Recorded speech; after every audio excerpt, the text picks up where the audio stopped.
नमस्कार दोस्तों। आज एक महत्वपूर्ण मुद्दे पे दो शब्द कहने का मुझे मौका मिला है। बात यह है कि कांग्रेसी किस हद तक बवाल मचा रहे हैं कि उनके प्रिय श्री श्री श्री राहुल खान गांधी नेहरू उनको पुतिन के भोज में निमंत्रण नहीं दिया गया। अब ये सही है गलत है ये तो मैं फैसला करने वाला हूँ नहीं। ये तो जनता जनार्दन समय समय पे सोचेगी, विचार करेगी, उनके कार्यकलापों का विश्लेषण करेगी, तब उन्हें एहसास होगा कि किसने कहाँ क्या गलती की है। हालांकि मैं इस संदर्भ में एक छोटी सी घटना का जिक्र करना चाहता हूँ। घटना ये है कि आप सभी जानते हैं, परिवार बढ़ता है, बच्चे होते हैं, किसी घर में एक बच्ची का जन्म होता है तो उसकी माँ की उम्र उसी दिन से बढ़ने चालू हो जाती है।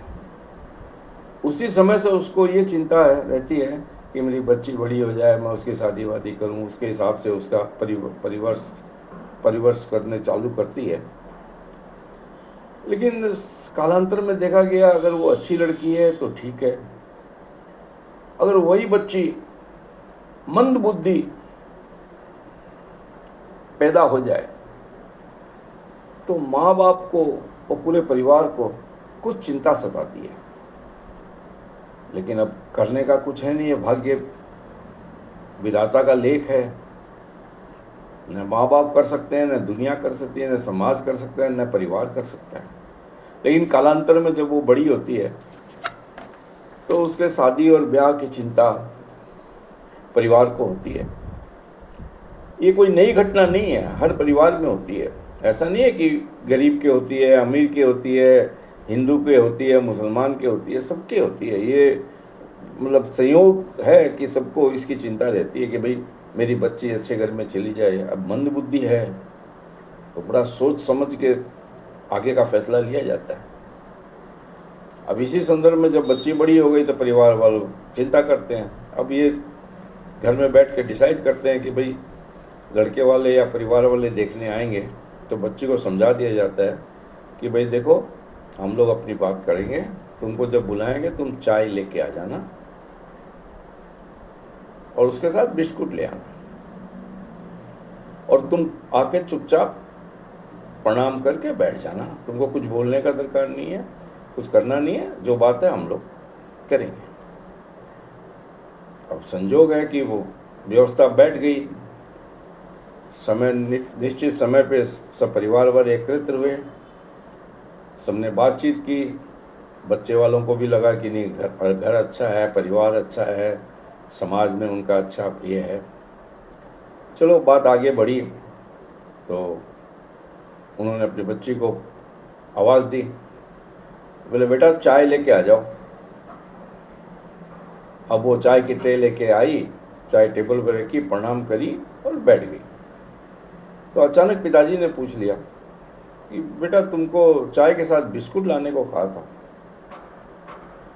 अब बच्ची क्या बोले समझ में नहीं आया। उसने कहा कि पिताजी ये सब तो डुबो के ही खाएंगे बिस्कुट, तो मैं डुबो के ही ले आई चाय। अब इसका निष्कर्ष आप खुद निकाल लें। परिवार वालों के कहने से नहीं होगा, मंद बुद्धि अपना उपहास उड़ाएगा ही। अब इस घटना का जिक्र मैंने आपको इसलिए किया है कि आप ये सोचें और समझें, क्या राहुल गांधी इतने परिपक्व हैं कि उनको अंतर्राष्ट्रीय मंचों पर इस किसी तरह से परोसा जाए। अपनी हंसाई करेंगे या नहीं करेंगे वो तो बात की बात है। हमारे देश की 100 करोड़ भारतीयों की कितनी जगह हंसाई हो सकती है, इसकी आप कल्पना करिए। ये सोचने का विषय है। और आज तक के इतिहास में इतना बेकार, बेहादा, बेवकूफ़ इंसान एलओपी नहीं बना है। ये प्रत्येक भारतीय को सोचने की दरकार है। ये कांग्रेसी चमचे हैं ना, इनकी कोई औकात है नहीं। ये दरबारी हैं, दरबारी के तलवे चाटने वाले लोग हैं।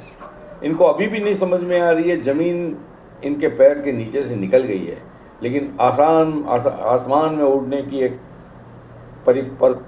परिपाटी इनकी बनी हुई है, उसी को लेके चल रहे हैं। कितने दिन चलेंगे? मंदबुद्धि तो मंदबुद्धि ही रहेगा, उसकी कल्पना भी नहीं कर सकते हैं। बाकी आप सोचें समझें, कहाँ सरकार ने गलती करी है, कहाँ अपोजिशन गलती कर रहा है, ये विवेचना का है, वो 2029 में क्लियर हो जाएगा। नमस्कार साथियों, जय हिंद, भारत माता की जय हो।